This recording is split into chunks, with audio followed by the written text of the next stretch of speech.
Se fosse exclusivamente economia da Rússia versus economia da Ucrânia, por mais que eu acho que a Ucrânia está certa e a Rússia está errada, muito provavelmente a Rússia ganharia essa guerra, porque a Rússia é maior em termos de economia, né?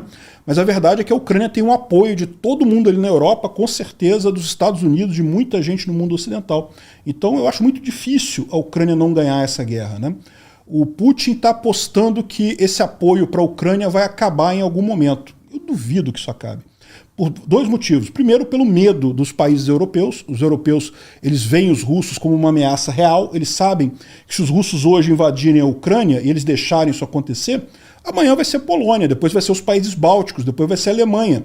Então eles não podem se dar esse luxo de dizer, vou deixar para lá a Ucrânia. E a outra coisa é o apoio popular, né? O apoio popular à Ucrânia nos países da Europa e nos Estados Unidos é muito grande. Toda vez que alguém afirma, né, com segurança, né, é incisivo que a Rússia vai perder, muita gente se espanta com isso, né? E aí você acabou de colocar um elemento que é bem interessante.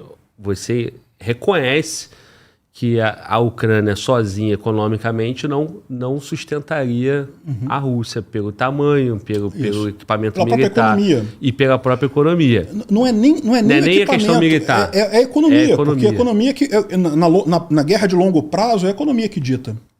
E aí, realmente, quando você coloca esse ponto, o negócio, a coisa fica um pouco mais clara, né? Porque assim, enquanto um só recebe sanção, o outro só recebe apoio, a não ser que ele fique abandonado. Essa é a expectativa do Putin. O Putin tem essa esperança que a Europa em algum momento canse de ajudar a Ucrânia, que os Estados Unidos canse de ajudar a Ucrânia. Eu não vejo isso acontecendo. Então, por isso que você acha que a Ucrânia não perde. Isso. Não necessariamente pela força única dela, né? Não, porque economicamente ela vai ser potencializada. Exatamente. A força dela é muito maior do que a gente imaginava. Quando começou essa guerra, eu achava que a Ucrânia ia perder. Você pode ver meus vídeos, os primeiros vídeos que eu fiz da guerra, eu achava que quanto tempo que a Ucrânia vai durar, quanto era a métrica que eu fazia ali, porque realmente todo mundo tinha, né, uma visão da Rússia como segunda potência mundial, né, segunda potência militar mundial. Então eu imaginava que a Ucrânia não ia dar nada, mas a coisa começou a mudar, né? E é importante notar isso, que os países ocidentais só começaram a ajudar a Ucrânia no momento que a Ucrânia mostrou que ela conseguia lutar contra a Rússia. O primeiro HIMARS só chegou na Ucrânia em junho, quando a Ucrânia já tinha parado, a ofensiva russa já tinha estacionado, já, eles não conseguiam tomar mais nada. Então aí que o Ocidente falou, de repente a gente pode ajudar esse pessoal, porque eles estão conseguindo parar a Rússia, né? E aí que começou o apoio do Ocidente para a Ucrânia. Então tem um mérito militar da Ucrânia ali. A Ucrânia se preparou entre 2014 e 2022 justamente para essa eventualidade, né? E o Putin quebrou a cara. O Putin achava que ele ia enfrentar a Ucrânia de 2014. E 2014 a Ucrânia realmente foi muito fraca. Ela perdeu a Crimeia em questão de horas, sem disparar tiro. Não teve nenhuma resistência. E o Donbás também teve aquela... No Donbás já teve mais. O Donbás teve briga, teve muita coisa ali, mas ainda assim a Ucrânia se mostrou muito fraca em 2014. Só que justamente por isso o pessoal da Ucrânia percebeu que precisava melhorar e fizeram, e trabalharam nesse sentido, e tiveram de 2014 até 2022 para melhorar o exército deles. E de fato isso mostrou resultado no final das contas. E isso reforça a ideia da guerra por procuração, né? Tem mais gente lutando nessa guerra, não é só a Ucrânia. Não. Quem está lutando a guerra é a Ucrânia.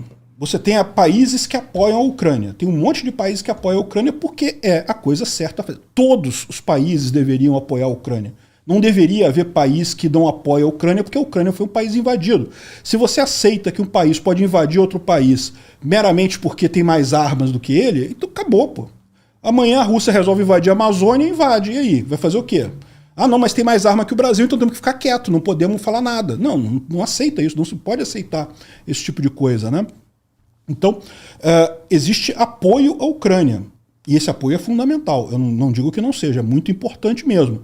Mas quem está em guerra é a Ucrânia e a Rússia. A Rússia está perdendo vergonhosamente para a Ucrânia.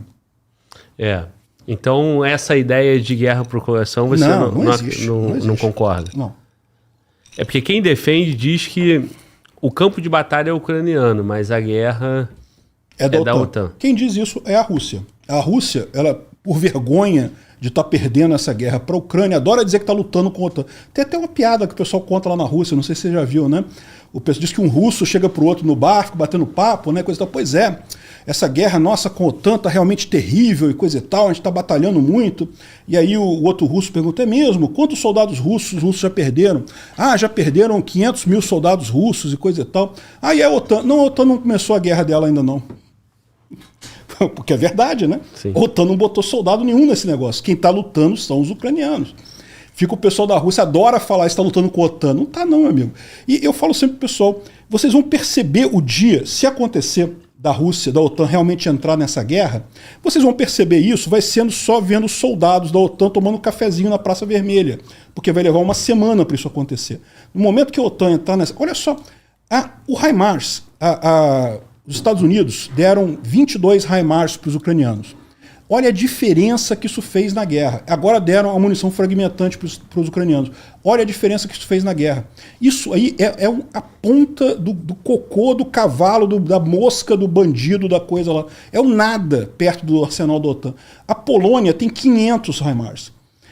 No dia que a OTAN entrar nessa guerra, meu amigo, a Rússia não dura uma semana. Mas ficam os russos aí dizendo, não, estamos lutando né, com a OTAN e coisa e tal. É porque os pobres coitados ficam com vergonha, né, mas estão perdendo para a Ucrânia mesmo.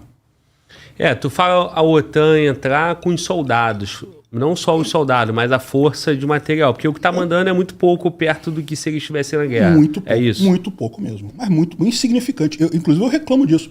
Eu tenho a teoria de que o Biden quer ganhar essa guerra ano que vem. É por isso que eles não estão ajudando muito. O Biden, ano que vem tem eleição nos Estados Unidos. Sim. Então, hoje, os Estados Unidos está meio dividido, o Trump está meio rusete, está falando a favor da Rússia e não sei o que lá, e o Biden a favor da Ucrânia. E o Biden sabe que se a Ucrânia ganha essa guerra no clima eleitoral ano que vem, ele ganha essa eleição, ele tem uma chance de ganhar essa eleição maior. Então, a impressão que eu tenho é essa, é que o Biden está segurando o apoio à Ucrânia, segurou os F-16, segurou os ATACMS, parece que agora vai liberar os ATACMS, não sei.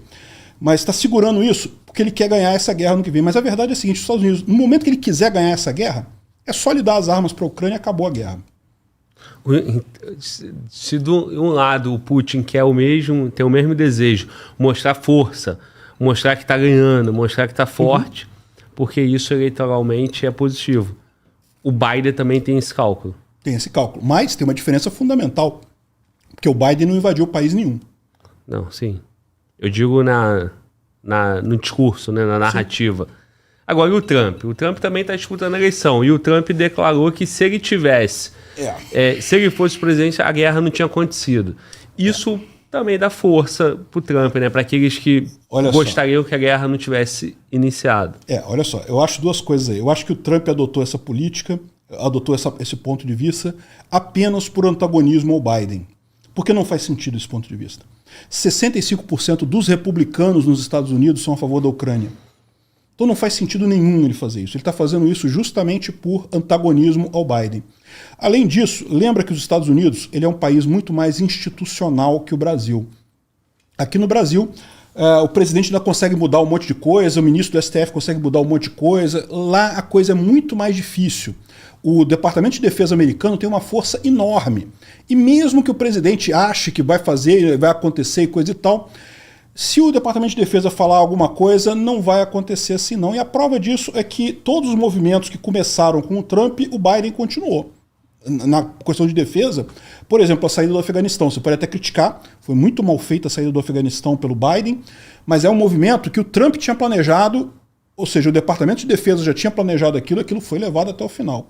Então eu acho que mesmo o Trump ganhando, ele vai falar em palanque, vai dizer que lambe as bolas do Putin, vai falar um monte de coisa, mas na hora H não vai fazer nada. Não vai diminuir o apoio à Ucrânia, não vai fazer nada disso. Ao contrário, vai comprar briga com o Putin. Por quê? Porque isso também tem um fator de você energizar a população, você trazer a população para o seu lado, né? Os Estados Unidos está ganhando essa guerra, na visão dos americanos que gostam disso daí, está ganhando essa guerra. Então ele não vai querer quebrar esse tipo de coisa se ele ganhar a eleição. Ele está só antagonizando o Biden. Essa é a minha visão. Até porque ele está argumentando no que não aconteceu, né? Ele está dizendo, se eu fosse presidente não teria acontecido. Mas ele voltando a ser presidente é um outro cenário. A guerra já está acontecendo. Exatamente. E para o americano, como todas as guerras, não é no terreno dele.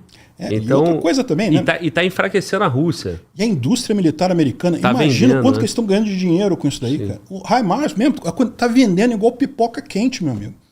Por conta disso daí. Então vai ser muito difícil ele mudar alguma coisa nessa história. E lembrando, né? Mesmo por hipótese que o Putin ganhe, coisa e tal, ele vai assumir em janeiro de 2025. Então a gente já tem... O Trump. O Trump. Vai assumir em janeiro de 2025. Ou seja, isso seria daqui a 1 ano e meio quase, 1 ano e 4 meses, isso, né? Então, ainda tem um bocado de tempo. Essa guerra, do jeito que ela está andando agora, a Ucrânia já vai retomar boa parte do território até lá. Vai ser muito difícil ele fazer qualquer coisa diferente disso. O que eu acho que ele vai fazer? Ele vai chamar o Putin para conversar, para tentar acabar a guerra, para dizer que ele resolveu o problema da guerra. O Putin não vai topar, não vai querer sair da Ucrânia, porque o Putin não tem alternativa. E no final das contas ele vai peitar o Putin igualzinho o Biden está peitando. Vai ser o que vai acontecer.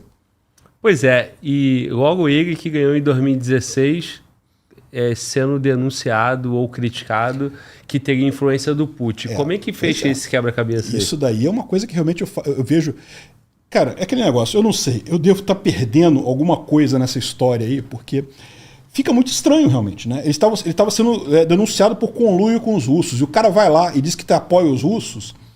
Tá muito estranha essa história no final das contas, né? Mas eu não acredito que tenha muita coisa nisso daí, não. É jogo político, é dança política. Como o Biden foi para um lado, ele se sente na obrigação de fazer o outro lado, de fazer a coisa, né, de ir para o outro lado. Sim.